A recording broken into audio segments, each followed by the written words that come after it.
அப்படின்னாடா விரல்ல வச்சுக்கிற வித்த. யோ லெஜெண்ட் குத்த மோதறியா, அதான் பயந்தாச்சு ஓடுது. வா பாபே, ஒரு 2 நிமிஷம் நிக்கிறியா? எதுக்கு? அந்த பேயோட பாவாடை மாட்டி நிக்குது, கொஞ்சம் தூக்கி கூட்டு வந்து. அது பாவாடை, அதை எடுத்துக்க தெரியும், அதை எடுத்துச்சு பா. வெரி டெடிகேட்டிவ் டெவிலா இருக்கும் பொழுது. ஐயோ நமஸ்காரம். கிட்டவா, இன்னும் கிட்டவா. நீ எவ்வளோ கிட்ட வந்தாலும் எனக்கு பயமே வரல.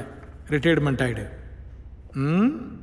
யோ, சோறு தானே துன்ற, வாங்கின காசுக்கு சரியா பர்ஃபார்ம் பண்ணியா? இது மாதிரியா பண்ணியிருந்தனா பாபுக்கு கட்ட கோவம் வந்துச்சுன்னு வச்சுக்கோ, வேற லெவல்ல மரக்காயிட்டு ஒரு 2 கண்ணி நோண்டிடுவான். போடுறா பாபி. எங்க போனால? என்னடா திடீர்னு பார்த்தா காணாம போயிட்டான்.